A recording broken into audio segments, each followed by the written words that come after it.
Yo, yo, yo, what is up, ladies and gentlemen? It is your boy, Double B Bad Blood, the franchise player, joined once again by my main man with the plan, the Maharaja of MMA, Mr.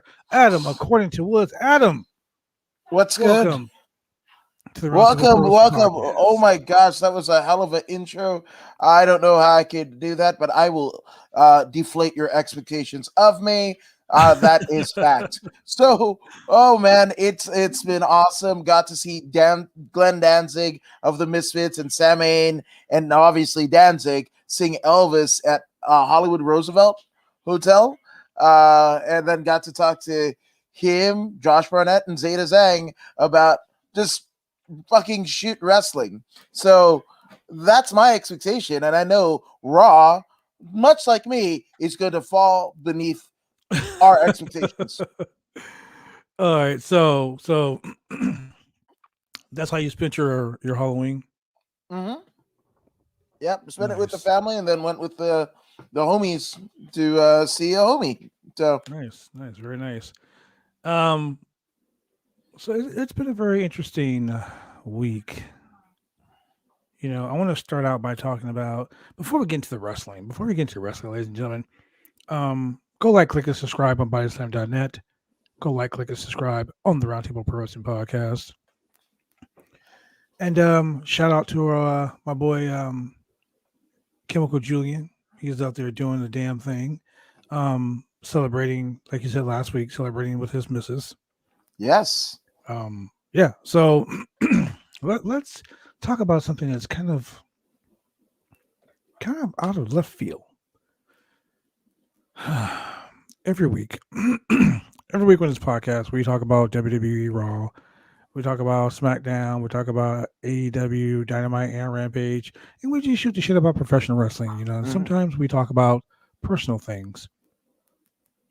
I've been under the weather mentally, Oh, wow. emotionally the last week, and it's been really rough. I'll tell you that.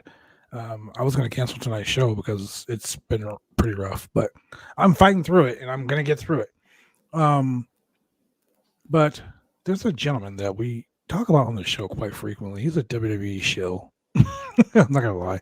He puts the WWE over everything. But like I said to him in the text message that I sent him today, I will read this to you guys. I said, "Hey man, I read your post and I've been going through the same thing. It's rough, but I'm happy you took the right road. Regardless of what we disagree on, you're still my friend and I am proud of you." Raven Travis Berry, a gentleman that we both know, um, has been going through some very emotional stuff. And, mental illness is not a joke, ladies and gentlemen. And, oh, I just posted again. Um, he, he, um, he admitted himself into the hospital last night. And, for the past few months, he's been dealing with, emotional, what I mean? You know what I mean? And it takes a lot for someone to take that step and to better themselves. So regardless of, we have sometimes between the WWE and AEW and all that other bullshit, professional wrestling aside, I'm proud of you, Raven, for taking care of yourself. Sometimes it's hard. Silence is deafening, ladies and gentlemen, and I'm glad he took those steps to help himself. No, So, 100%. And it's just to kind of echo your sentiments. Actually, I got blocked when I left a particular group, so I got blocked, so I didn't see. So it's news to me. But yes, just sending healing vibes his way, healing vibes your way, Bad Blood, and also not to compare or anything like that, but also um, yeah, the Blade from Butcher and the Blade of mhm. AEW. He basically that's the reason why we haven't seen him on TV is he's going through his own kind of mental, just crisis, right? So Yeah. it's amazing, and especially in a very, I mean, it is an ego-driven business. It is a harsh business to be in combat sports, whether you call it MMA, pro wrestling, what have you, cage ring. It doesn't matter. That it's something that is hard on the like nobody wants to be told no, right? You work your Exactly. whole life to get to a particular echelon to be wanted by a particular group or outfit or fans or fan base and everything like that. And when you get there and do all the right things, you might have a cup of coffee on the big time if you make it at all, and it's and or not be creatively fulfilled. You were creatively fulfilled for a $20 match that you had to drive 3 states for, versus making a quarter, if not more so, $1 million a year. And it's not good, and you have no control of it. So you know mental health is something that we've all kind of dealt with. Either we had friends and families go through it, loved ones that go through it. My wife has anxiety. I developed my own over the last year. My obsessive compulsive.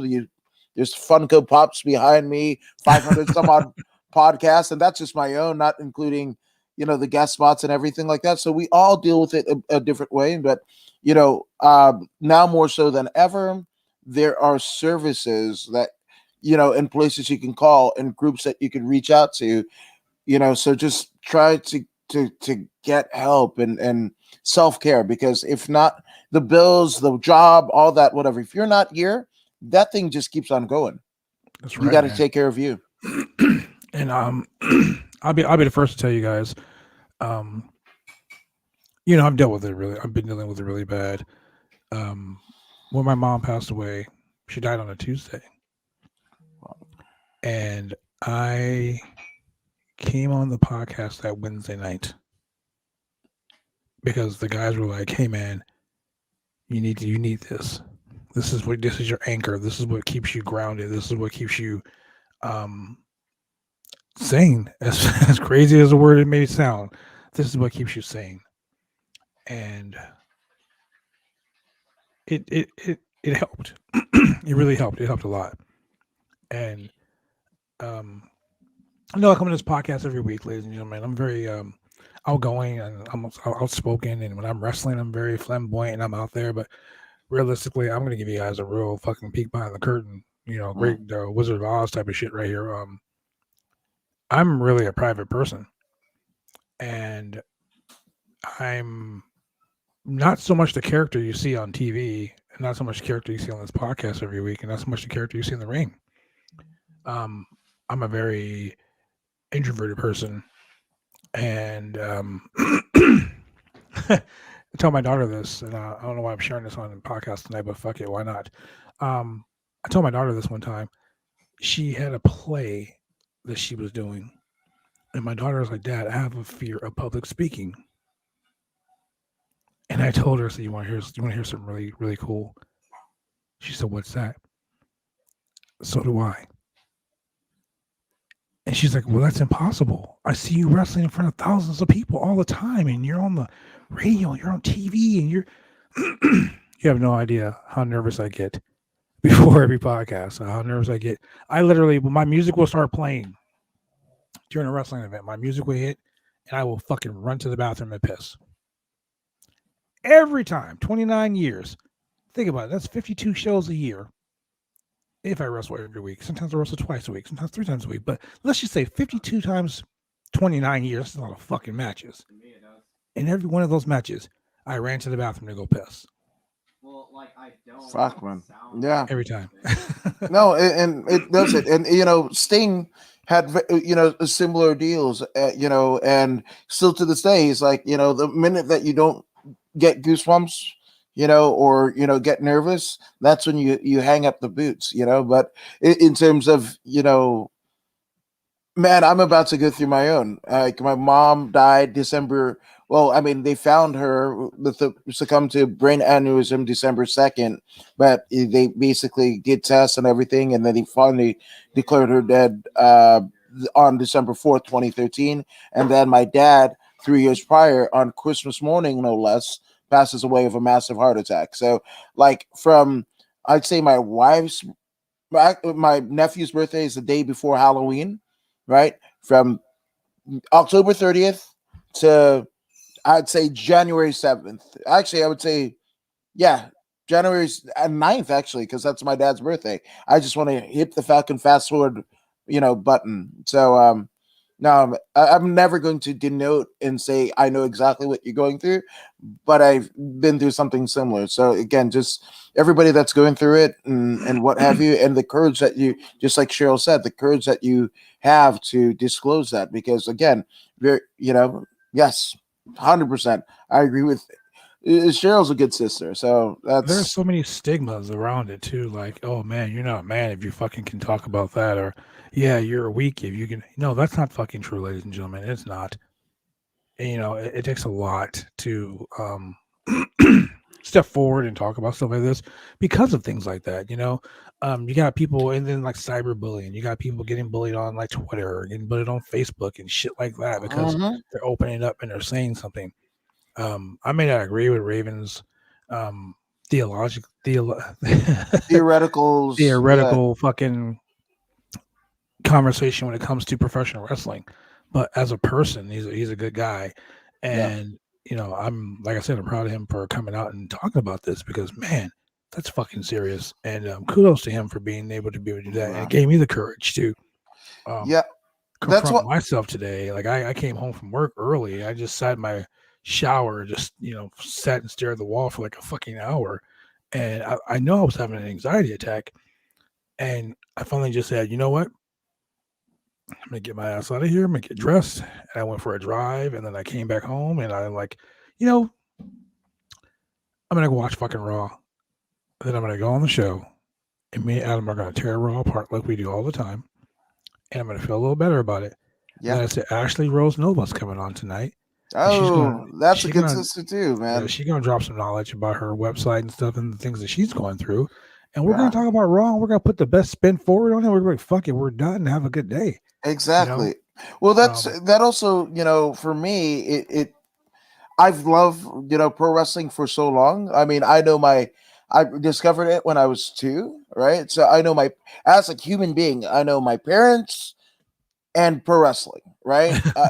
And that's what obsessed me when it goes so bad, or the people that I like, I like this person, and the company that pays their paycheck says, no, we're going to shit on them, and don't say that they don't.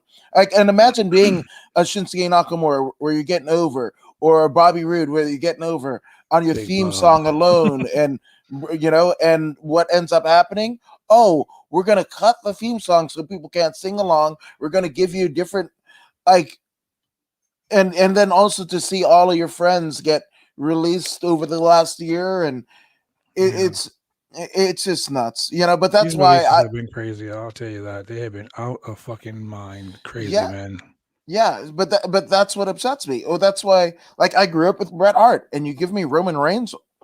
Come on, dude. Like, you, man, don't you remember what you guys used to do? Damn it. Exactly. Look, ladies and gentlemen, we're going to take a quick commercial break, and then we're going to be right back with Ashley Rose Nova. Then we're going to get into this fucking Monday Night Raw, man. Surprisingly, it wasn't half bad. Oh, wow. Yeah. We'll be right back, ladies and gentlemen. Professional wrestling is one of the toughest sports going today. If you ever dreamed of being a professional wrestler, then former WWE superstar and World Tag Team Champion Sir Mo of the famed tag team Men on a Mission invites you, yes, you, to join his Bumps and Bruises Academy. Now in 2 locations in Carrollton, Texas, and Sherwood, Arkansas. Allow Sir Mo and his head coach, Dante Smiley, and other coaches to get you on the road to an exciting and rewarding career. Classes forming now for your shot. Contact Sir Mo at 704-819-7312 or fill out an information questionnaire now. Don't wait, make your dreams come true today by joining the Bumps and Bruises Pro Wrestling Academy.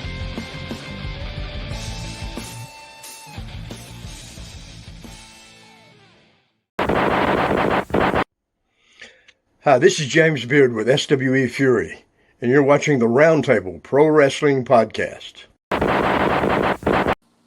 And we are back, and look who has joined us. The lovely Ashley Rose Nova. Ashley, we cannot see your smiling face. It's because I got too busy today, and I just didn't feel like being on camera, to be honest with you. That's just me being honest. Totally glad that you're here today. How are you doing? How are you doing tonight? Doing the best that I can. I've got a lot of new things starting and old things still going on, so I get a little overwhelmed, to be honest with you, sometimes. You are one of the most busiest people I know in all of sports entertainment.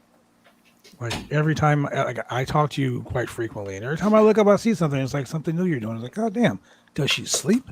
Is she a vampire? Like, is she drinking blood in her closet somewhere? Like, how is she surviving? I honestly stay busy so I don't pay attention to the negative. Like, that's the honest truth. That's exactly what we were just talking about tonight. Like, me and Adam came on and we were talking about Raven Travis Berry, his posts on Instagram, and it kind of touched home with me and with Adam. And I know what did Raven post? I will send it to you. I'll send it to you. But it's basically him letting people know that he is he admitted himself into the hospital because he was having thoughts and emotions, and he basically was having a breakdown. And the stigma of mental health is really important, that people need to understand that it's okay to not be okay. Yeah. And it's taken me a long time to realize that I'm not fucking okay. I probably will never be okay. But I'll be open and honest. I don't think anyone in this business is okay. Right. No. And that's the honest truth. I was talking to a friend of mine. That is a wrestler that is in the business and has been in the business for a very long time. A friend of mine in Canada, and like, I don't really address any personal issues I have publicly, right, as far as my mental health or anyone's mental health, because at the end of the day, I told him I don't think any of us are actually okay. And he told me, well, you're right, none of us are. We just have to hide it the best we can, just because of let's call it what it is. It has a lot to do with social media. It has a lot to do with Twitter. I personally, I have always advocated for, and everyone knows this, that actually knows me, I've always advocated for workers to have the best working conditions. right. And it deeply hurts me that someone can easily just make up something and people believe it. It's the gospel. Once it happens, it's out there. That's it. There's no, and then ifs, ands, or buts. Yeah, and I'll address it on here because I've addressed it publicly on Twitter. Mm-hmm. I have never once worked production at any major promotion.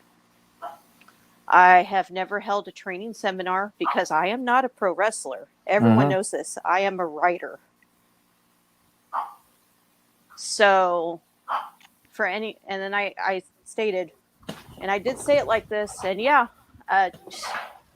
the people that care, they don't matter. That care too much about, something. I get what you're saying. And the ones that do matter know that it's not true and it's laughable.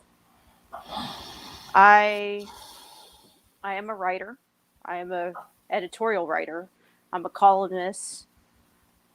When it comes to pro wrestling, I write about Canadian wrestling. I am not Canadian, and I'm sorry I'm sorry that that's an issue for some people. I really am. But I have never worked at a major promotion. I've never worked production at a major promotion, and I don't work directly with talent.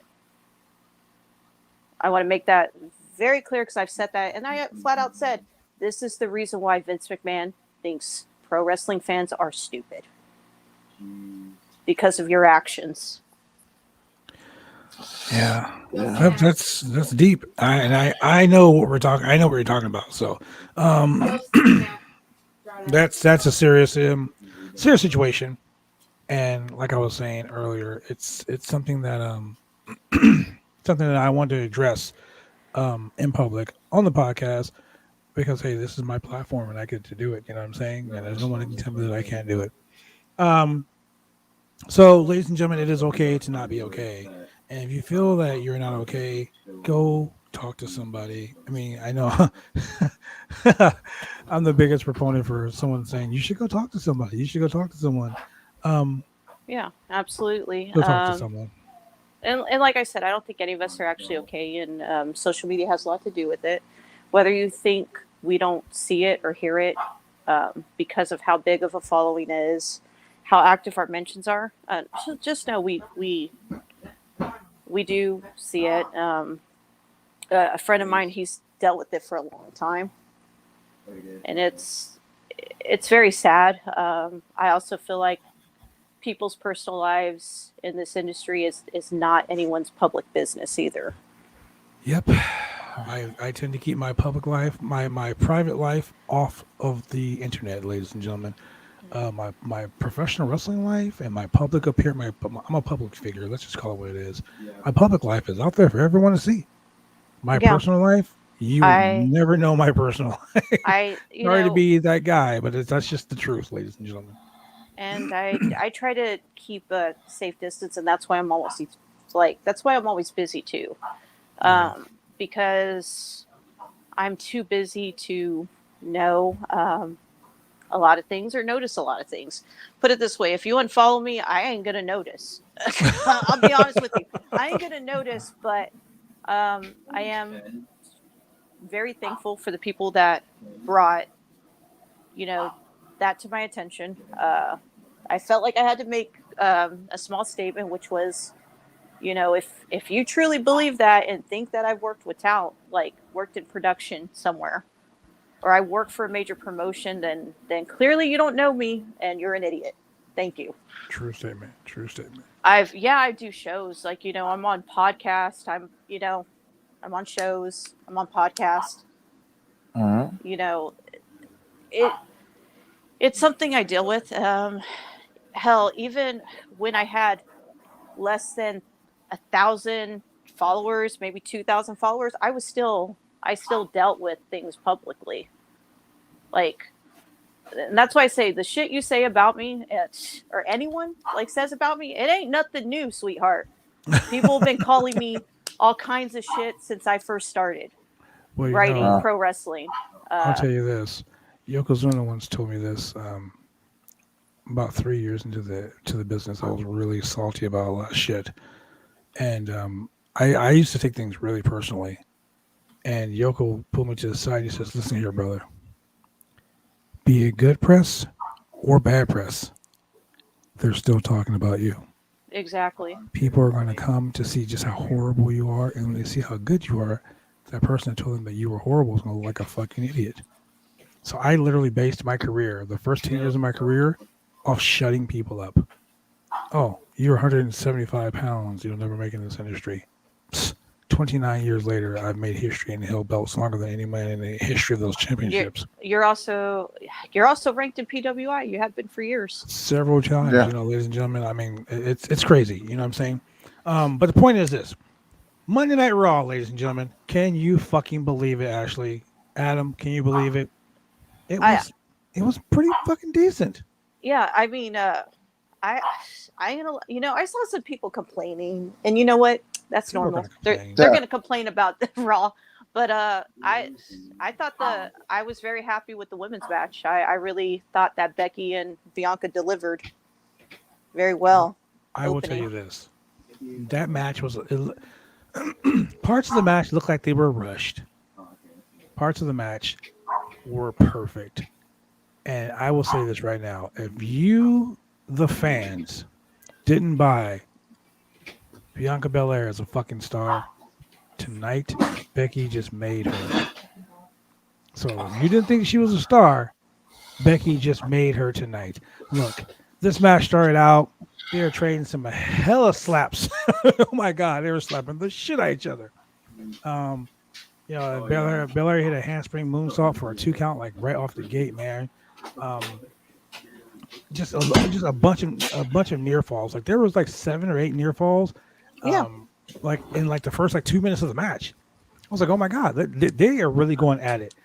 I guess what they saw was Serena D versus Hikaru Shida. And Vince was like, hey pal, tonight you gotta go out there and do like those guys did over there. You gotta show those guys up. They didn't. Don't get me wrong. They fucking sure as hell didn't. But I don't even think it got to Vince, because Vince doesn't watch any. Vince is in his WWE universe. That's exactly what it is. I'm sure whoever the agent was or whoever the producer that gave the time allotments for, hey, you got this many match or you're going across this many segments and what have you. But I kind of. You said that anybody that didn't see Bianca Belair as a star, to me, it was pretty apparent. She almost reminded me a bit in terms of persona, like Sasha Banks, right? I just thought she was just absolutely everything. The matches at Barclays Center for NXT Takeover, and I mean, NXT doesn't count. It doesn't exist in Vince's world. Well, it didn't then. It does now. But 100%. But that's kind of my frustration. But with that all being said, and she was almost like a particular person with the what is that euphemism where like it's a big bear with baby paws and everything, and you got to teach it to work, almost like Naomi. Naomi is athletic and everything like that. Just putting the timing and the storytelling together. That's where we're gonna get to. And Bianca is the same way, and she's vastly improved now. I mean, is it more, her not being talented and people not viewing her as a star, or they just book her to shit, and then... Well, it really is the booking. Let's just call it what it is. It is the booking. It's always going to be the booking when it comes to Raw. That's never going to fucking change. But all in all, this match was great. And Becky, let me tell you about Becky. Becky is trying her fucking hardest to get booed. So hard. Yet she has the Hall and Nash syndrome. No matter what she does, people are going to cheer for her. Right. And it was 50-50. Half the crowd was booing Becky, half the crowd was cheering her. Half the crowd was booing Bianca. Yep. Half the crowd was cheering. It was crazy. It was like legit. WWE is a 50-50 booking company. Well, apparently they booked the crowd 50-50 because that's what it was. 100%. You reap what you sow, right? Yeah. I'll take a 50-50 boo or 50-50 cheer over nothing, over crickets. Exactly. Yeah, that's true. Well, Lynch did a great job playing her new heel persona, without cheating too much. Like, she didn't have to do a whole shitload of cheating. She was just like, reversal for reversal. I'm showing you up. I'm showing you up. I'm showing you up. I'm showing you up. Finally, the spot in the corner, the top turnbuckle, when you pull the turnbuckle pad off, I was like, okay, I call that spot. I knew that was going to happen because they kept going to the same corner. But the fact that they did it and nothing looked sloppy. They didn't spend a lot of time on selling. Like, everything was like if I have to give that match a star rating out of 5 stars, I'm gonna give it a 4.5. Oh, wow. I would have given it a 4. That's right, ladies and gentlemen. I fucking gave a Raw match, the opening segment, the opening match on Raw. It was great. Woods looks so in shock. I just don't know. Yeah, I Chemical Julian right now was like, "What the fuck? What am I missing?"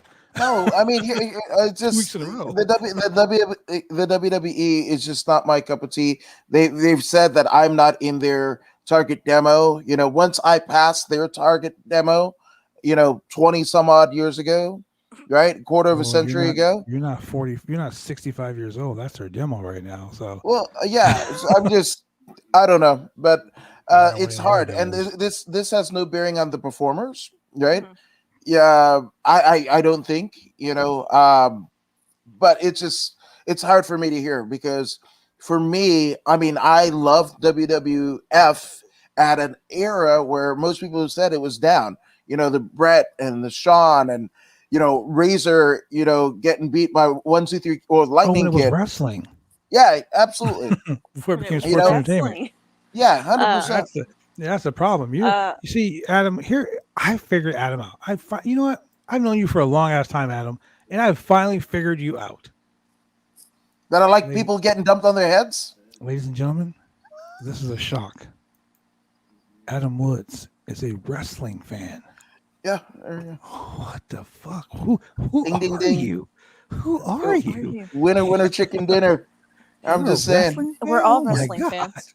I think we all are, right, Ash? We're I mean, all and wrestling fans. and I hate that you're going through whatever you're going through right now. I have no context, but you are one of the most genuine people that I absolutely love.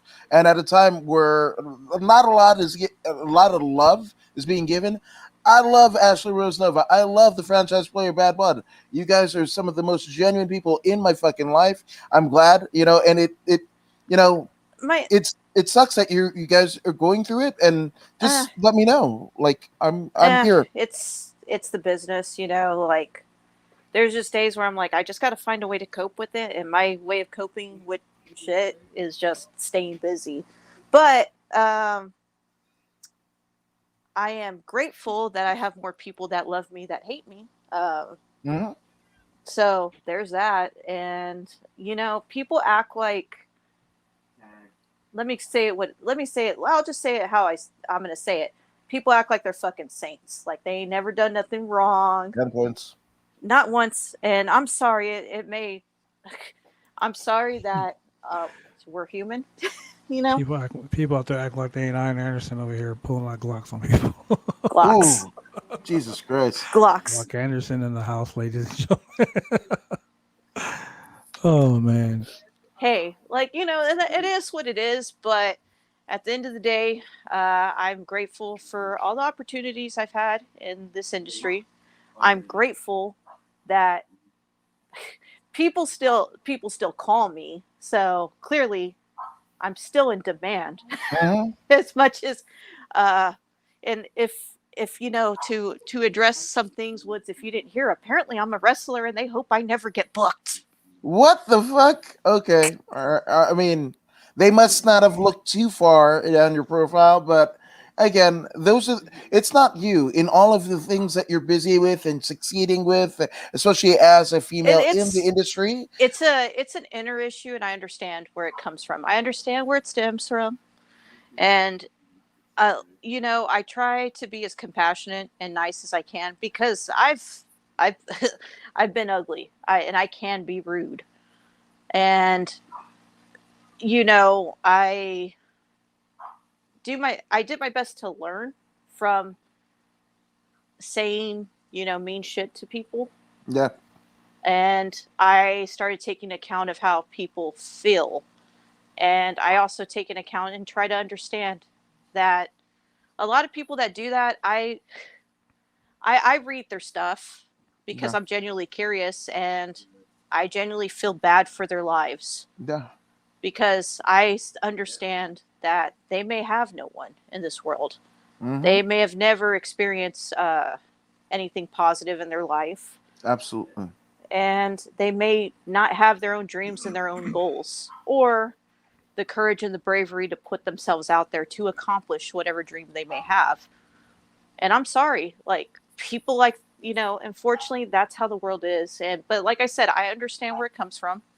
I don't have any hatred towards anyone.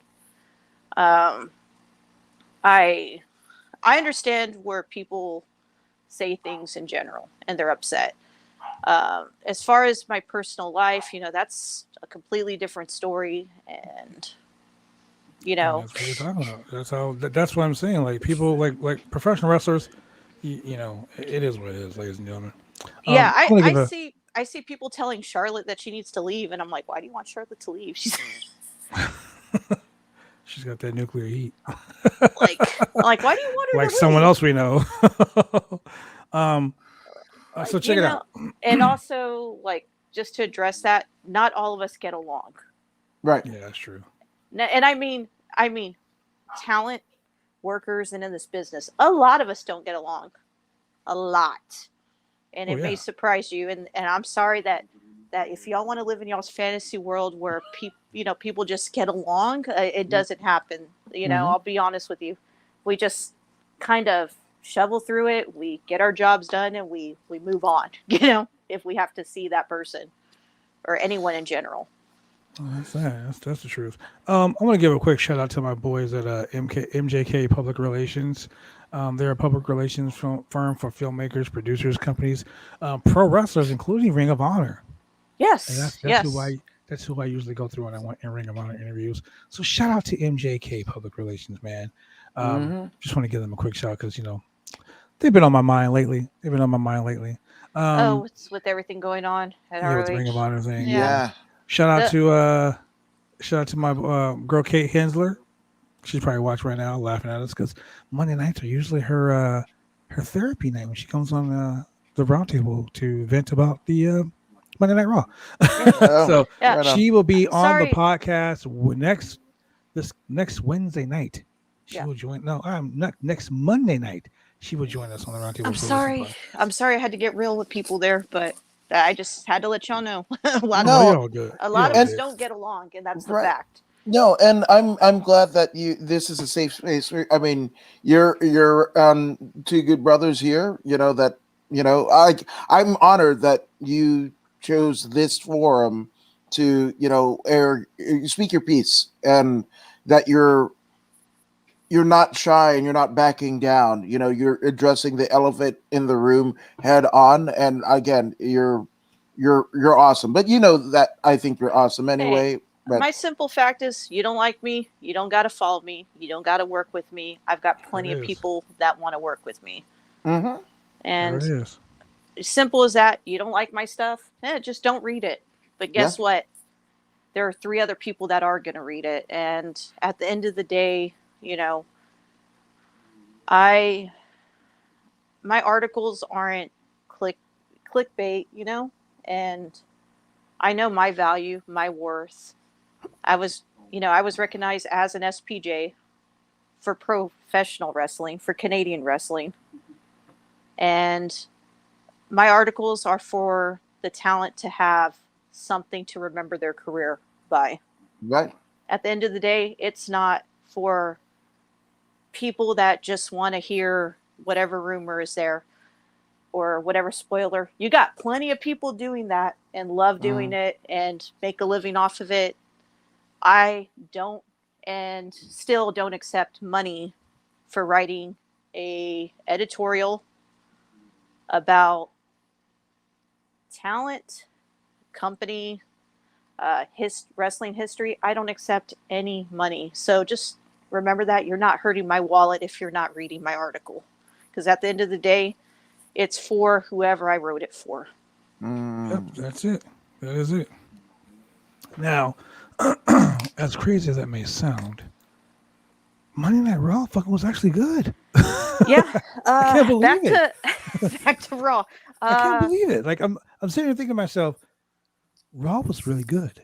Something is wrong with this picture. But look, Austin Theory versus Rey Mysterio. I give it a 3 stars because Rey Mysterio was great.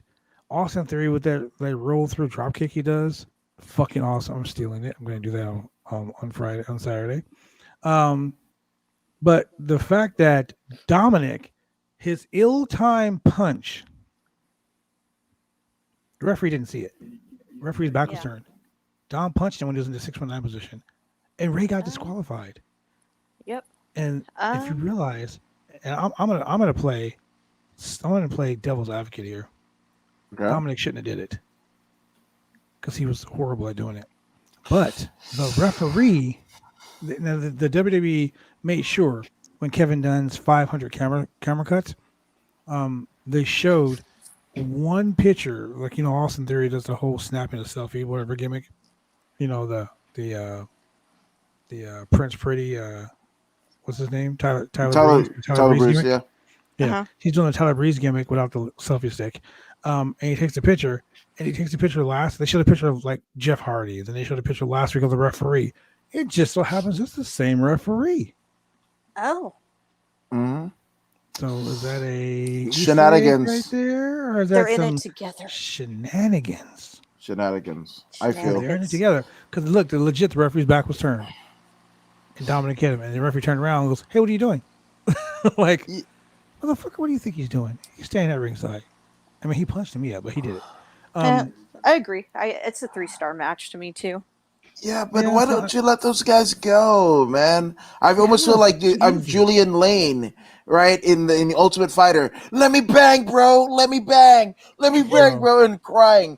No, that's it. When you have, Rey Mysterio, I don't believe that he's at a point where he needs all that many smoke and mirrors. Obviously, Rey has had countless knee surgeries or whatever, but like that, if you put it on a PWG or a GCW or what have you, that would be a sellout, man. That you put on top of the card. You let them go. Like, that's what you do. And, a theoretical Austin, that's because that's a weird one. Like Ace Austin and Austin Theory, just phonetically and whatever, it just jibes at me well. It's almost like chewing tinfoil. So I'm going to call him Theoretical Austin. That's how I identify him as. Theoretical Austin. Not Austin Theory, or Theoretical Austin. Or Austin Theoretically. Either way, which that's a good shirt. I'm going to hit up a pro wrestling tee shop right now. But I digress. You let those people go. Dominic, to me, has been an absolute disappointment. Unfortunately, no. Like that's how you really feel. No, I mean, and there's nothing against him as a person. I'm not, but you're that big. You want to be a wrestler. You got more size than your dad. You don't have a body.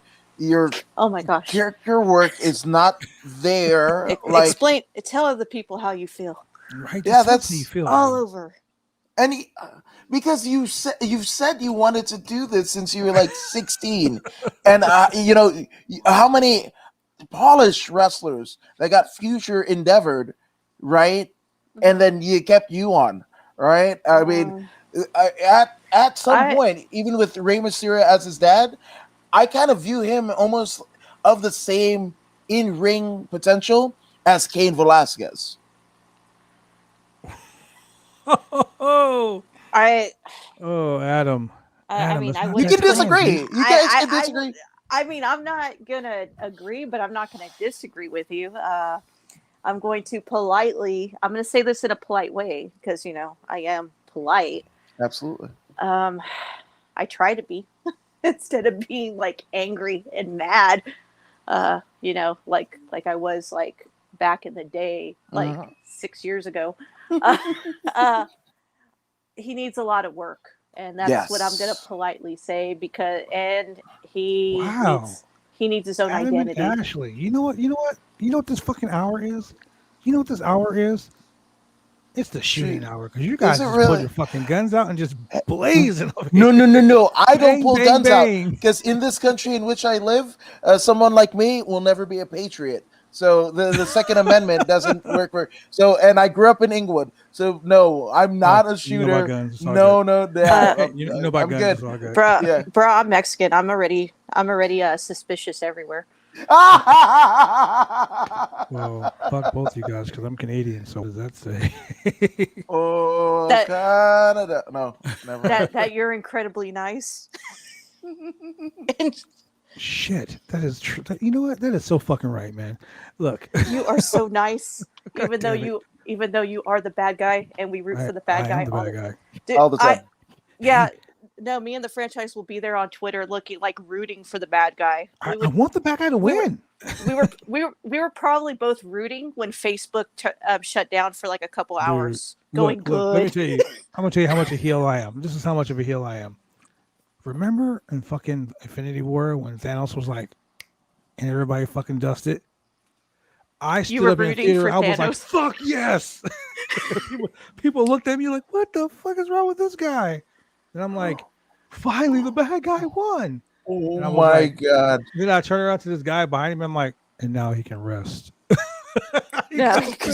So the Good Brother, it's funny that we're talking about this, right? Because the Good Brother, IQ Wrestler, who does a fantastic work with video edits, follow his page, and he does stuff for Josh Burnett's Bloodsport. But he says, and I quote, "Nobody has made me not watch a show more than Seth Rollins."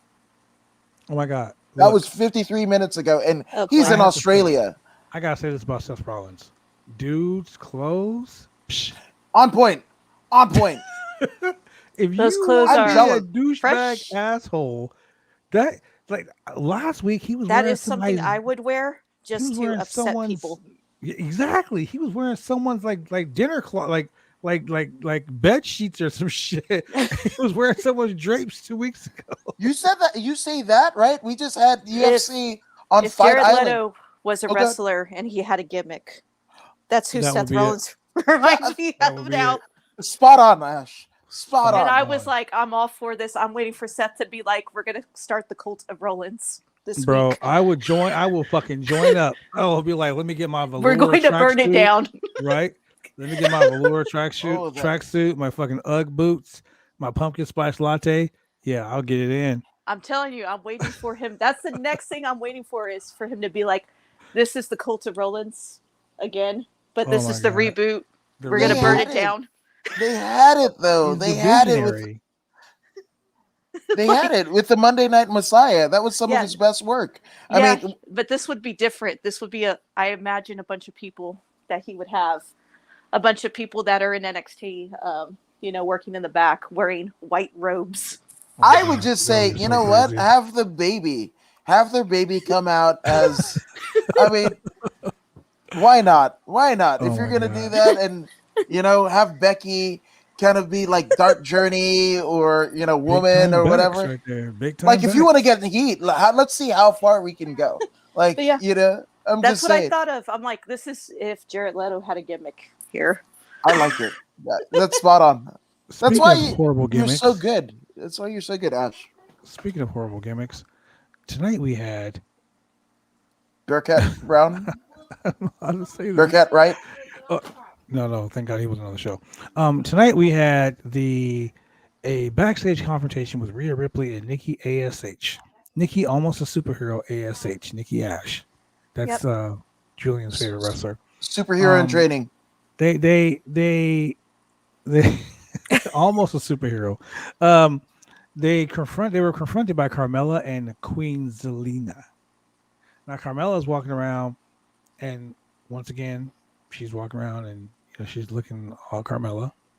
And Corey Graves is gushing on commentary, like, come on, man, look.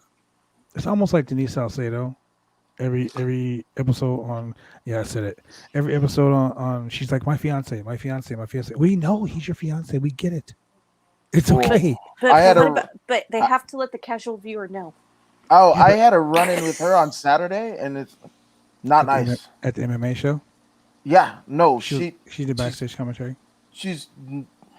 I don't want to say anything publicly, but Okay, yeah, there were people. No, there were people who are actively on the UFC roster. Were like, because she scooted them away, like from other interviews, and she only wanted. And I don't know if it's a wrestling thing, and that Ashley, you kind of touched on it or whatever, but to be a female in pro wrestling, you kind of have to, assert yourself a little bit more so. But in MMA, it's kind of like, I don't know what goes on in MMA, but I'm interested in knowing. No, we push. Like I was there with my crew, Ashley Evan Smith, who's an active UFC fighter and has an amazing podcast, the Sex and Violence with Rebel Girl podcast. Yes, I follow right? them there. Yeah, and as soon as we got done with a fighter, we sent them to her, and then as soon as she got done with the fighter, whatever, that person who you mentioned, who I will not name names, but Wow. I've heard some things about it, and it's not the best. Oh, we And I need to saw talk it for about this. myself. We need to talk about this off the air. I, She's a friend of you the know, channel, so Oh, calm yourselves. you know who else Woods hung out with? Glenn Danzig. Let's put that yes, Yeah, Danzig. Woods and Glenn. Yep. yo. So he was. So we get to see him do his last album, Danzig Sings Elvis, right at the one of the theaters in the historic Hollywood Roosevelt Hotel, Mhm. right in the heart of Hollywood, and then the after party. So, and that's also why like it spoiled like current day WWE wrestling for me, because Danzig, Josh Barnett, Zeta Zhang, and I were just talking about good pro wrestling, shoot style wrestling, and fighting, as Danzig, ever the host, was pouring us shots of sake. Really Um, top label shit. I'm about I to come to have LA and hang out with you for a week. a friend of mine. Actually, is used to work indies. He hasn't wrestled in like I think he told me since the pandemic started. And he met Glenn Danzig because Danzig is a wrestling fan. That's Yes, how I he found is. out. Huge wrestling fan. And my friend, his ring name was Sam Hain, Ah, and it was because of Danzig. Nice. damn right it is. So he would That's come out fucking to nice. Sam Hain, and he would like paint his face and everything. Yeah, no, and I mean, I've heard some not so nice, things about Glenn. I didn't Yeah, see any of that at all. a friend of mine said the same thing. He was because I had asked him. I was like, I am a big Danzig fan. I'm a big Misfits fan. Yes, Maybe phrase that: the Misfits, not Misfits, the Misfits. And I had asked him. I was like, so what's? And he had like that's how me and a friend of mine. That's how we became friends because we were both in the same like FGC circles. And I didn't know he was I didn't know he was an indie wrestler. That he told me, and he showed me pictures, and I was like, oh, that's great, man. And he was telling me that that's how he met Danzig, and I asked him how his experience was with them because I've heard not so good things, and he was like, nah, he's like a cool dude. he's a perfect gentleman, like the Like perfect gentleman. he was all he's such a cool dude. He loves pro wrestling, He loves it. like Uh, actual wrestling. Actual wrestling, 100%.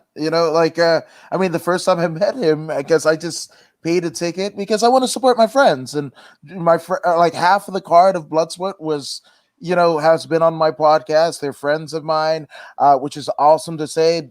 Josh Barnett is a friend of mine, so I wanted to support my friends. And after the show, they're like, "Woods, what the fuck are you doing in the crowd? Like, get your ass back here." So I go and like talking to Zeta and whatever, and then I look to my right, and it's Josh in full like War Master regalia talking to X-Pac and Danzig, and then Josh kind of calls me over, and I'm like, oh shit, oh fuck, oh shit, right? And puts me fuck over. Yeah, Woods, he's been in the trenches for the last couple of years doing interviews and podcasts with anybody and everybody, interviewed a bunch of my guys, and they're like, and then that led to us trying to find a place to eat on Sunset Boulevard. All the kitchens were closed. In the middle of the night. Yeah, In the middle of the night.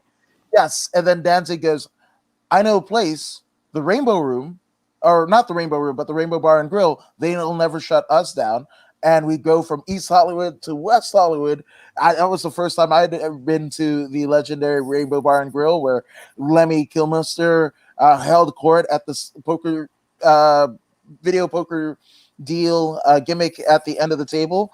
And yeah, man, so it was good. And then got to see him sing Elvis and hang out with him, really fucking talk to him, which that's second week in a row. So yeah, man, just Yeah, like I was like, let's talk about some positive takes, and that's one of them. Because I was like, remember, I was like totally like, I like because I'm like such a big dance fan. I totally marked out, and I was like commenting on your picture. Yeah, all kinds of excited for you. Yeah, no, and I wish that for everyone to get to meet him, and because he's just amazing. This voice is still like I was kind of like him doing Elvis, but it absolutely fucking fit. The tone for tone, it was amazing. So yeah, which Yeah. That's what I got. You guys are amazing, which I actually jump off because in 3 minutes I've got to, according to Woods, but you guys are wonderful. I love you both. I'm grateful that you guys are around, and I'm going to start reaching out to you guys more and everybody on this podcast more, like Cheryl and what have you, to see how you're doing, because it hurts my heart to know that you guys aren't doing so well. And I'm not saying that whatever I do or say will help you from it, but just know that I care, and it's not just being a fucking Twitter post or what have you. So no, it's totally fine. Like I've told the franchise before. Me and him have conversations, yeah, and I will always respect him. As a worker, he's a great wrestler, I'm just me. and he's just him. No, that's I'm true. just me. No, it is the truth. You are a great wrestler, and people don't give. They may not give you all the accolades in the world, but you're a real person. You're a genuine person. And me and him have conversations, and he always gives me some of the best advice. I try to. And I try to be real. I'm not gonna ever sugarcoat anything for anyone. And when I say things to you, it's because I love you, and I know that you're a good person. And yeah, regardless, and I'm used to, like I said, I'm used to hearing shit. I've been hearing it since I started for a long time. So yeah. And ladies and gentlemen, we'll be right back with more of the Roundtable Pro Wrestling Podcast. Drive me insane! All these rules are lame, cause they're taking all the fun out!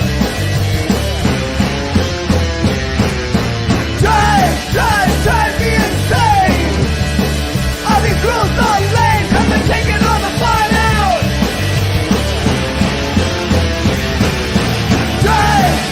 Drive me insane! All these rules...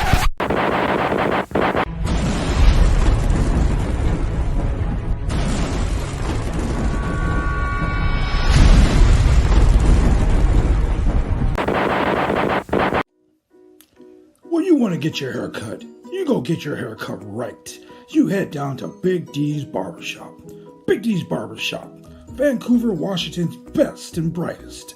1019 Main Street, Vancouver, Washington, where you can go get your hair lined up, cuts, fades, shampoos, conditions, and all the great things that go with supporting a local barbershop in a local business area. You can also reach them online at www.bigdsbarbershop.com. Go get your haircut right.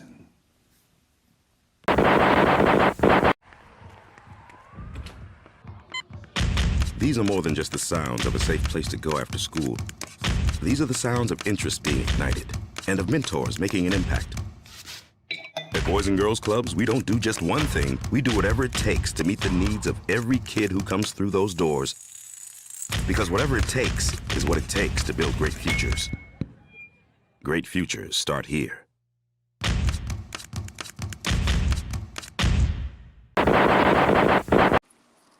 And we are back, ladies and gentlemen. And you know what? I was just thinking about this. Adam left to go to his MMA podcast on According to Woods on YouTube.com. And I just played his favorite commercial with the 503 original. But oh man. yeah, this whole episode's been us just shooting and being real. So But we Raw was should good give- though. I We should look. Let me tell you about Raw, ladies and gentlemen. And I keep saying this because everyone knows that I'm the guy. I would shit on Raw in a heartbeat because I like good shit. And when it's horrible, I will tell you it is horrible. But man, look, Zelina Vega, Carmella versus Nikki ASH, Nikki almost a superhero, Nikki Ash, and Rhea Ripley. What do they call themselves? Super Brutality. That's their name. Super Brutality. Oh my God! Let me tell you. A decent tag team match. I kind of figured that's what they were leading up to, but I'm very, very pleased with the fact that they let them have their own segment. Because that was, remember, my biggest complaint, that they just didn't have their own segment to lead into a match. And the thing is, Zelina and Carmella pinned the tag team champions. Zelina hit the code red. Zelina is on a 5-match win streak. Who would have thought? A 5-match win streak. I think people forget that she used to wrestle before she became a manager She at WWE. She was in Impact Wrestling for a long time. Yeah, yeah. Her husband is Malachi Black. She knows how to wrestle, ladies and gentlemen. Yeah, I've seen her at Impact, but Yeah, she was really good at. She was really good at I was Impact. I was honestly, I was a little disappointed that they put her in a management role, but when she first got there, but she did it to her best of abilities. I will say that she was a great manager. Well, she hit that code red for the win. On Rhea Ripley, believe it or not. Yeah, The tallest one in the whole match. She hit her with it. yeah, she can work with anyone. Yeah. She It can was a work with great match, anyone, and regardless of her size, like I as far think as that her they're going height. to push them to the tag team titles. I think so too. I hope so, because Ripley and Nikki aren't doing anything but walking around holding them. They're not defending them. They're not making them look good. I mean, like Bailey and Sasha, when they were doing the role models gimmick, those belts meant something. Yeah. And now they're just pretty little gold plates on a leather strap. Even when the Iconics had it, you know, that was entertaining. Well, the Iconics, the inspiration. Oh, the inspiration. Yes. Always been. The girls. The now Knockouts tag team champions. That's right. Walked into the company and were like, we're getting the belts right from the gate. Now, in my opinion, one of the best matches on the entire show, Chad Gable and Finn Balor. Oh, I don't care what they say. Chad Gable is a fucking beast. That guy is amazing. And the fact that he can work with Finn Balor, a former Universal Champion in his own right, man, I'm glad they killed that Shorty G gimmick. Oh, yeah. Honestly, I hated that gimmick for him. I think that, that was like that had to be a joke, like they that had to be a joke. And it's a shame because I always thought Chad was in that other tag team. What was it? American Alpha. And I thought he was, I'll be honest, I thought he was the better wrestler, Oh, yeah. He should have been Kurt Angle's son. Yeah. I thought he was the better one, but, hey, who am I? I'm just a writer, Exactly. But I hated that they called him Shorty G, that Shorty G gimmick. I hated it so much that, I'm going to say this because, like, I thought it was funny because I remember seeing it and me and my sister kept, talking about it. She was like, why Shorty G? I was like, I don't know. I feel like they're just mocking him. They were. And they were totally and I went to go him. get coffee creamers and I bought the box of the little ones, like the little creamers, like all the different flavors, all the fancy ones. And I started calling them Shorty G's. That's so wrong. I know, it is so wrong. You're so wrong for that. You're over here making fun of Shorty G because he's 5'0". But hey, I didn't like it. I was so upset by it. I told her that's what we're going to call these now. Like, because I don't want to talk about Chad Gable's placement. No, Cheryl. It was okay. So let me explain to Cheryl. Shorty G is not Kurt Angle's son, but they did a gimmick to where Kurt Angle was the commissioner of Monday Night Raw, and American Alpha. He was playing favoritism to American Alpha because he had gotten a letter stating that his illegitimate son was a WWE superstar, and it ended up being what's his name? Something Jordan, right? Jason Jordan. Jason Jordan became Kurt Angle's son. Sorry, Jason. It should have been Chad Gable because Chad Gable looks more like Kurt Angle, wrestles more like Kurt Angle, actually has an Olympic medal like Kurt Angle. It was a great storyline. They totally screwed it up. Yeah, sorry, Jason. I'm just so used to him not being in a tag team with, or there at all. Yeah. So, sorry. It was pretty bad. It was a time I wanted to forget in WWE history, at least for Gable. They forgot it too the week they did it. Oh yeah, as soon as it aired, it was like it was done, right? Like it was done like in like 2 weeks. Like the storyline was gone, like it didn't happen. Yep. But I'll tell you, like they, from Gable avoiding the running drop kick, putting the ankle lock on him, the Kurt Angle ankle lock. He put the fucking ankle lock on him, ladies and gentlemen, standard Kurt Angle style. And he even hit the moonsault. Gable hit that moonsault like Angle used to hit it, the top rope moonsault, and he missed it. And Balor rolled him into a cradle and stole the win. Balor beat Gable, and I would say that was like a 3 out of 5 match. It was really good. Some of the things I was going to say enjoy. 3.5. Yeah, I didn't enjoy some of the things, but it was a good match. They stumbled a little bit during like a basic lockup. You know, they were trading takedowns and things like that, and they were just showing their technical skill, which is great. You know, Gable hit that first strike with the chop to the throat. That's why I took points off for, because as a wrestler, don't chop me in the fucking throat. It's just not cool. It's not cool at all. Yeah, I say 3.5 because I enjoyed it, just for the simple fact that I enjoyed it.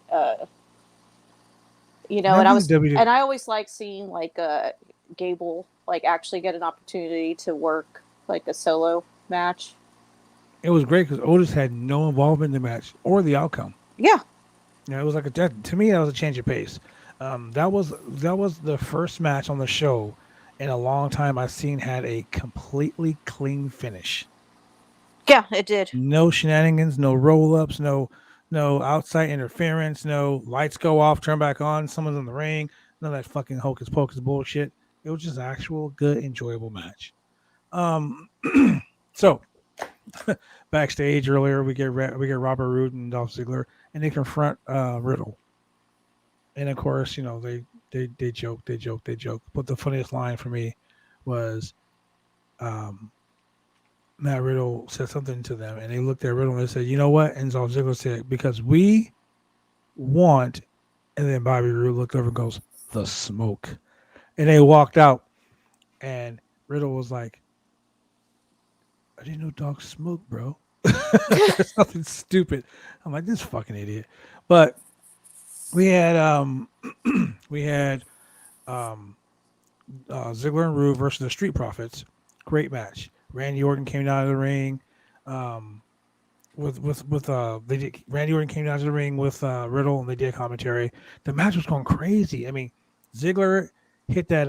Roode hit they did the crossbody spot off the top rope, and Roode picked him up and picked up Montez Ford, and for a brutal DDT, Dolph Ziggler hit him with the DDT, rolled him over 1, 2, 3. But here's where the weird shit happened. Almost came down again. So when he came down to the ring, and then, you know, Ziggler got this. He stole the win. But here's where things were really crazy, and a lot of people were complaining about it online, and it was weird. You know, Kevin Dunn likes to do 10,000 camera cuts, so you didn't see what happened. But at the time that you know he was doing his 10,000 camera cuts, Randy Orton had got up. What's his logic with that, anyway? He's a fucking idiot. That's what it is. He doesn't want people to see the negative parts of the show. He thinks it's cool to pan camera to camera to camera to camera. You know, if someone has epilepsy, they're gonna fucking catch a seizure from all these fucking flashes. But for me, the best part of this whole thing that no one got to see was Randy Orton shoving Riddle and telling him to stay he said, "Sit the fuck down." Like literally, he said, "Sit the fuck down." Riddle ran across the ring and, of course, attacked Omos. And Riddle got bumped. Like, hard. He, like, basically tree slammed him on the apron, which is the hardest part of the ring, ladies and gentlemen. It is the hardest part of the ring. But he tree slammed him on the apron, and Randy got pissed. And Randy's on the other side of the ring with the commentators, and he's taking off his jacket, and he's like, "Oh, you fucking idiot." Like, he's screaming, "You fucking idiot." You can hear, they didn't bleep it. He's like, "You fucking idiot." Right? Uh-huh. And then he looks over and almost goes, "I ain't mad at you, you really big man. I ain't mad at you. I'm mad at my fucking partner." Like he's going off. Like, I'll be honest with you, I kind of tuned in and out of that match. Like I did too until the end. Like he really was going off. He's like, "My fucking partner's a fucking idiot." Like he's going off, and they weren't bleeping anything. They weren't cutting it. And then Almost says something to him. He goes, "You know, you motherfucker," and he takes off his jacket and he starts walking towards him. And as soon as he starts walking towards him, and Almost is going around to the ring where he is, all of a sudden we go to a video package. Yep. Yep. There was a video package. No one knew what the fuck was happening. The WWE teased Almost fighting, only to cut away to a fucking video package and an interview with Damian Priest backstage. Well, this ain't going well. Bring on Damian Priest. Yeah, they were like, Bring "Oh, him it's on." about to go down for real." So let's go ahead and put on a stiffer match. Speaking of stiff match, look. Oh, this ain't working. Everyone bring out Damian Priest. Damian Priest versus T-Bar. They'll forget all about it when he comes out. Exactly. And then no disqualification match. He goes out there, and I don't know what they're doing with Damian Priest. It's a shame. I like Damien. Like, I liked him in ROH. Well, yeah, when he was Punishment Martinez. Yeah, I thought he was good. I thought he I was did. really good. I thought he was. I thought he was good. I think they were pushing him way too fast. Yeah. And when he came to WWE, I mean, he's still a little like he was in NXT for what? 2 cups of coffee and a snack. Like he wasn't there long enough. But T-Bar came out, and Dominic Dijakovic. That's what I'm gonna call him because T-Bar sounds so horrible. Like if you Google T-Bar in the Urban Dictionary, you'll see why it's fucked up. Anyway, Well, so all their names are kind of messed up, to be Yeah. honest with you. so so Dominic Dijakovic. That's what we're gonna call him. Double D. Dominic Dijakovic. Uh-oh.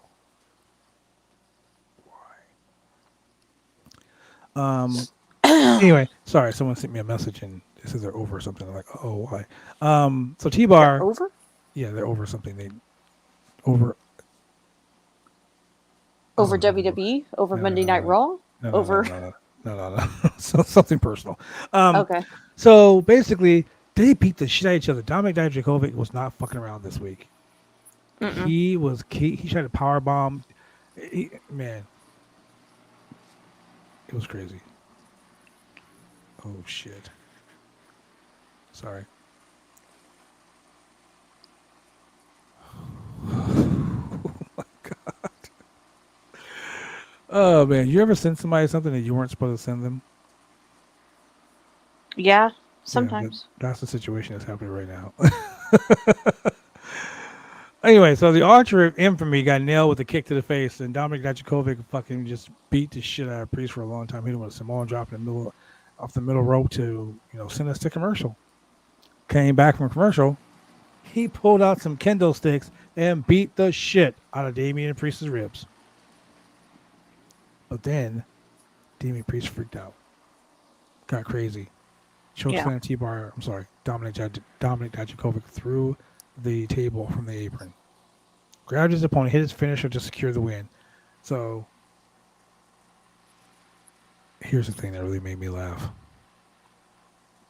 Apollo Crews out of nowhere comes to the ring with his South African voice Oh, God. and challenges I mean, on God, Damian because I don't Priest. like. I'm not a big fan of this gimmick of his, but I'm like, hey. He goes, I am Apollo Crews, and this is my commander Aziz. And I was like, what in the hell? Here we go again. I was watching the podcast earlier this morning, and they were talking about how Vince McMahon just comes up with these crazy things. Like, for instance, when Kofi came out, I think Vince sat down with John Laurinaitis, and they were like, "Hey, what should we do with this guy?" And they watched Coming to America, and they were like, "That's it. That's the voice right there." So they did the same thing with Commander Aziz and Apollo Crews. One thing about WWE was that they I- recycle the fuck out of their gimmicks, man. I thought it was only because like Coming to America 2 came out, and that's what they were gonna go off of. Probably. But anyway, so this hardcore match was actually a pretty decent hardcore match. So I'm gonna give it a 3.5 out of 5. I'll agree with that. But this was the best performance I've seen from Dominic Dijakovic since NXT. I like how you have to say his whole name instead of what it. Yeah. I will say Dominic Dijakovic all day instead of saying T-Bar. Ladies and gentlemen, do me a favor. Don't look I it want up. you to go to your Google machines, and I want you to type in No. Go to Urban Urban Dictionary. Dictionary. And when you get Urban Dictionary open, I want you to type in T-Bar. And then come back and tell me what you find. Cheryl. As a matter of fact, Cheryl, I know you're watching right now. I know Cheryl's watching. I was excited because I could actually see her comments because usually I can't see them. Oh, really? Oh, yeah, that's crazy. Cheryl. Now I can see them. Like when I Do me hit a chat favor. and I see it, I was all kinds of excited because I like to hear. I You're like like, to yeah. read what she says. I like to She's read her input. Cheryl was very informative, ladies and gentlemen. Yeah. So, yeah, go do that for me, Cheryl. You know what I did by accident one time? It's funny. It's funny. I thought it was humorous because it was so humorous. I had to tweet about it one time. I was trying to go to Cage Match one day because I needed a particular date for a particular match. Mm-hmm. So instead of, typing in the URL bar, I've gone to Cage Match like hundreds of thousands of times in the past like 6 years. I decided to put it in Google search. And the first thing that came up, it was not Cage Match, the correct website.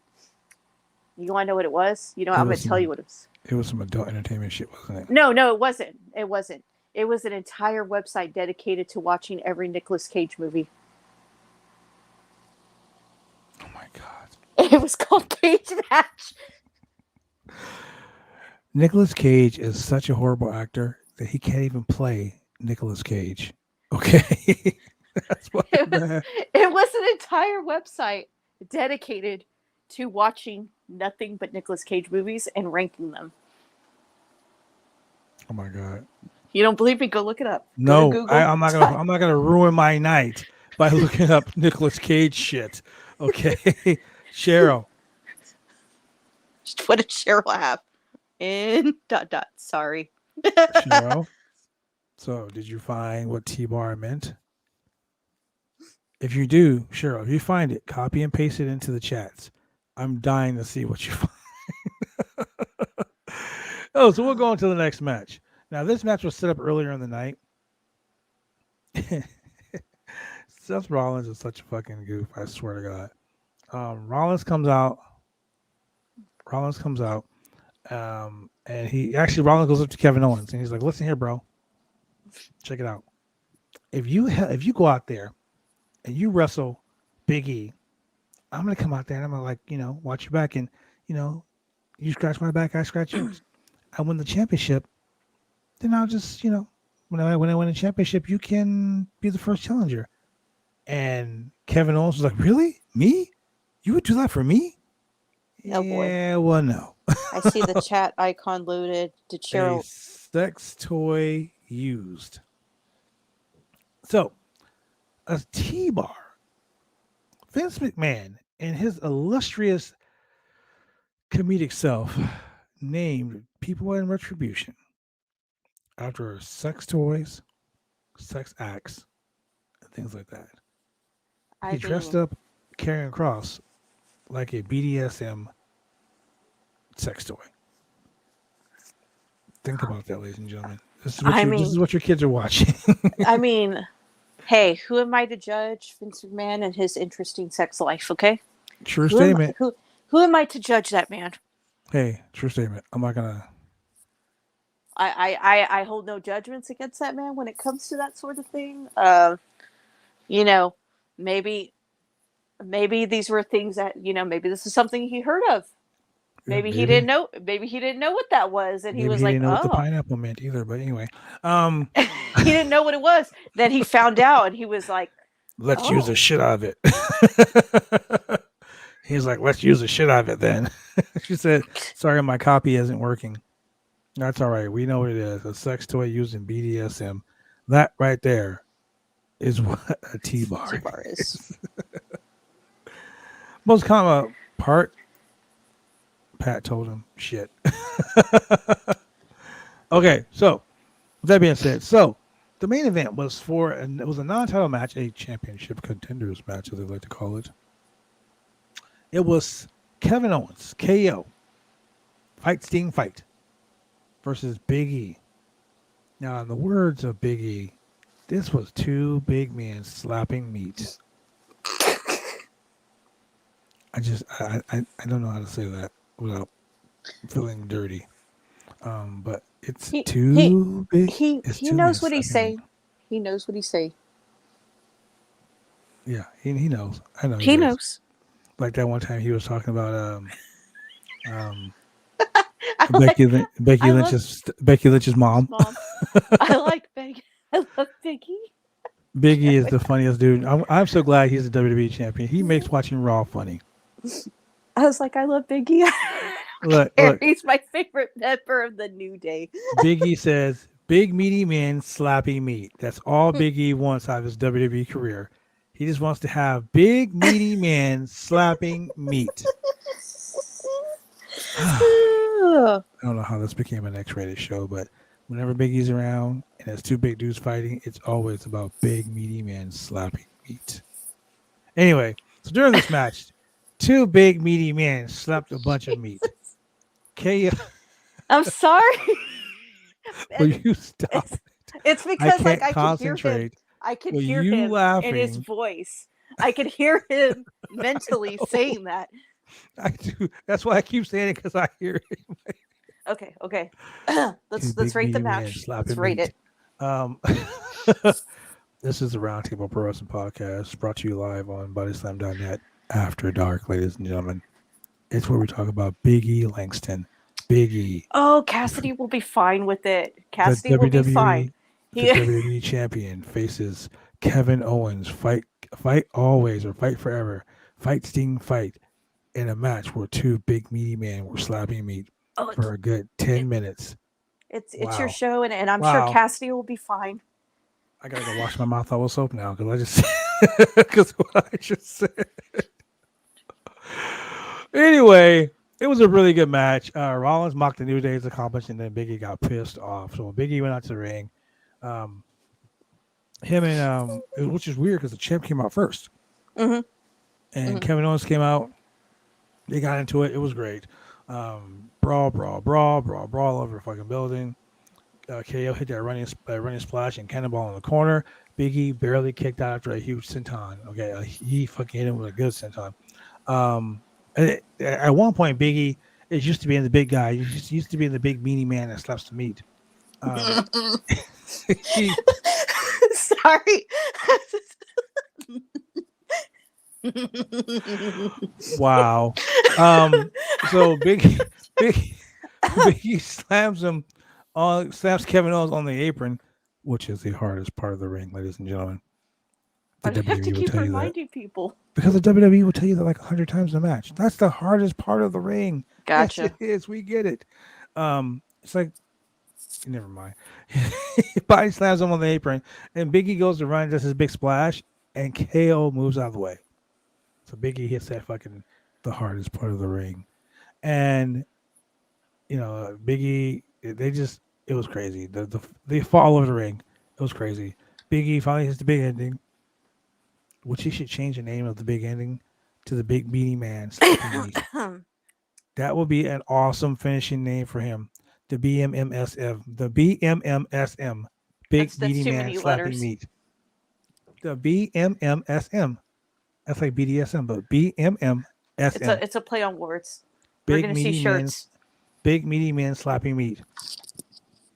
That's right. ProWrestlingTees.com. I want to coin the phrase "Big meaty man slapping meat" on a T-shirt. Yeah. Anyway, so I'm sure we can get someone to, put something together real quick. I'm gonna go ahead and email Ryan over at Pro Wrestling Tees and be like, I want this on my next shirt. Well, you can actually find my shirts at ProWrestlingTees.com/rated2G. That is RATED. The number 2, the letter G. Rated 2G. Anyway, so Big E gets the win despite Rollins' interference. I don't know how Rollins really interfered. He just stood up and stood there. He was distracting. Well, hey, he's a distractor. I'm pretty sure Simon Miller is watching this right now, and he's like, another one for my distracting meter. I mean, just visually, he's a distraction. Well, his clothing, yeah. I mean, shit, well, that's what I mean. I looks like shag carpeting. I ain't gonna, like a 60s fucking dope dream. I saw that and I was like, I don't know what that is, but all right, cool. That's what we're going with. All right, rock and roll. That's exactly what we're going with, ladies and gentlemen. That's what we're going with today. All right, rock and roll. No comments. So this week's show ends up delivering on what pro wrestling has still managed to feature a lot of segments, storyline developments. The WWE can be really good if it wants to be. If it wants. But sometimes it doesn't. So I'm going to really, truly just say this. This story, this show, this whole get down, I'm going to give it a 3 out of 5. I'll agree with that. I mean, it is what it is. It wasn't I a think it wasn't stuff. a 0.5 show. It wasn't a No. 3.5. Close, but not quite. Yeah, I'll agree with 3. I enjoyed the majority of it versus falling asleep through some of it. Hey, I gotta admit, like this week's Raw, I was like, man, it was actually pretty decent. I didn't have the high expectations of it being a great show because I never really do. But When you lower your expectations, you could be surprised. when I'm watching Dynamite, and Dynamite's a fucking 5 out of 5 show, every week. When you watch Rampage is only an hour long, and it's a 4 out of 5 show. Sometimes I'm a little hard on Dynamite, but that's just me being hard in general. So sometimes I'll be like, it's a 4 show. Let me put it this way. You can be hard on Dynamite all you want. Like, you can be so hard on Dynamite all you want. And but a I'll 3 out still of 5 find it. Dynamite is a 2 out of 5 Dynamite is a 5 out of 5 Raw. Yeah, I may not agree with like some of the stories that go on in Dynamite or how they're leading up to things, but at least I get to actually watch wrestling, pro wrestling. Yeah. And that's why I tend to give it a higher rating. We talk about storylines. The WWE, World Wrestling Entertainment, AEW is All Elite Wrestling. See, the keyword there is wrestling, not entertainment. Yeah, exactly. That's what makes it different. Yeah, that's why I say like I will give Dynamite maybe a higher rating usually than WWE, only because I'm actually watching wrestling, not entertainment. So I try to separate the two mentally the best that I can. Yeah, I can see that. I totally can see that. So, ladies and gentlemen, if you want to support the channel, it's real simple. You can go ahead and support the channel by going here, anchor.fm/roundtable podcast/support. We would love you guys to go ahead and support this channel because guess what? We need that support. Wait, Cheryl with the win. Hold on. What did she say? T-Bar. Oh gosh. Sex toy, Oh no, she got the whole thing. Yeah. Oh. T-Bar is a sex toy, gaming used in the BDSM specifically for rough sex. Fisting. Newman was tied to the T-bar last night, and he won't be able to shit right for a week. She put the whole Urban Dictionary. She put the whole. That's why I was like, oh no. She put the whole thing, even Cheryl the for the win, ladies and parentheses. gentlemen. Cheryl for the win. Even the parentheses. Oh man, and she used it. And she even used it in a sentence. No, that's the way it is in Urban Dictionary. I was just trying to give Cheryl credit for writing it. Okay. I know she copied it, but I'm just saying, like the people don't know. I was just trying to put her over. Look, ladies and gentlemen. That's McMahon. What we're ending with? That's what we're ending the show with? Vince McMahon named Dominic Dijakovic a 6'6", 280-pound, big meaty man who slaps meat. T-bar. Think about that, ladies and gentlemen. Do you really? Yeah. Exactly. Who am I to judge what that man does? Okay. Do you? Yeah, this show went off the rails already, ladies and gentlemen. I mean, it was bad to begin with. I mean, not bad like as in a bad show, but yeah. We started off with the shoot. We shouldn't have. It just happened. It happened. Honestly, we've all had. I don't know if it's the retrograde in astrology or what it is, but we've all had a tough time this week and the previous week. So I'll tell you this. It can only get better, hopefully. Yeah. Usually a lot of bad shit happens before something really good happens. So True statement. But I will continue doing my thing, being busy. I'm writing again.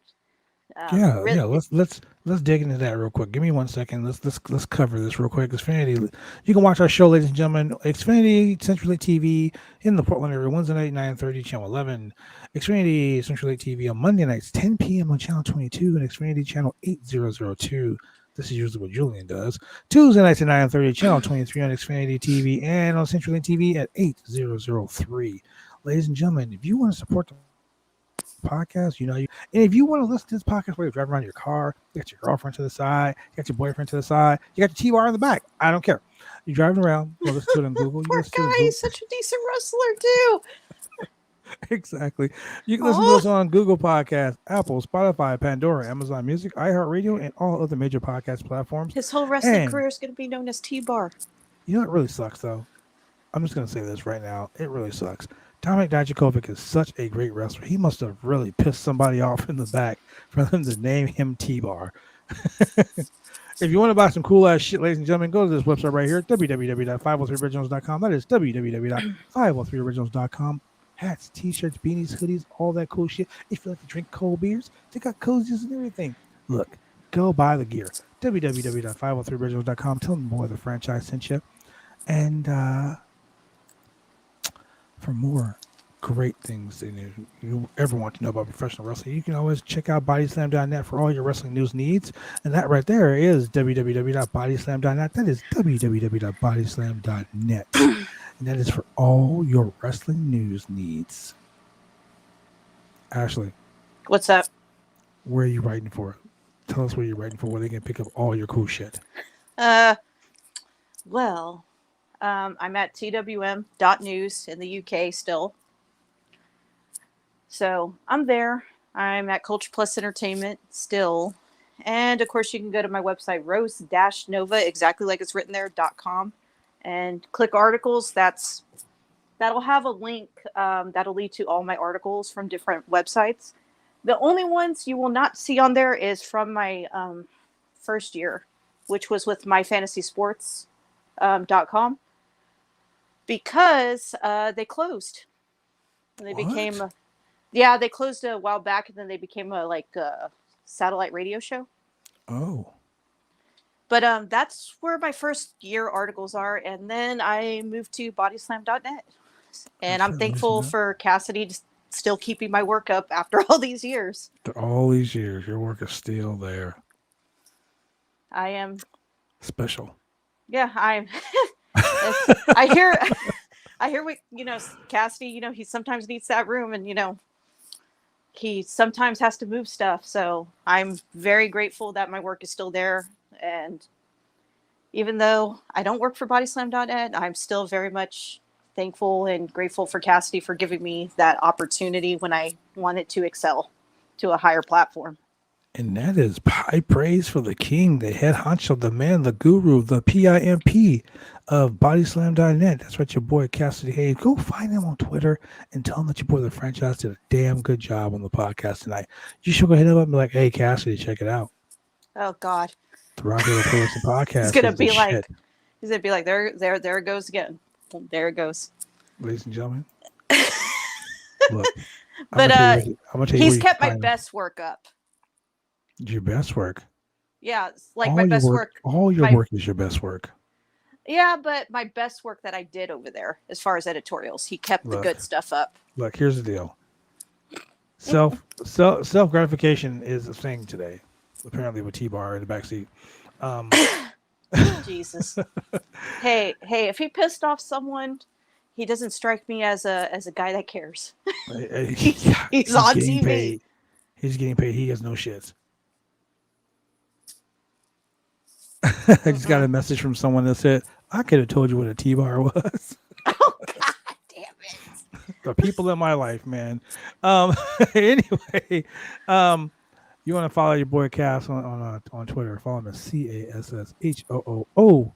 That is CASSHOOOLE on Twitter. Look, hit him up on Twitter and be like, hey, man, those cats on the Roundtable Pro Wrestling Podcast, they are funny as shit. Hey, y'all be nice to him too, okay? Yeah, be nice.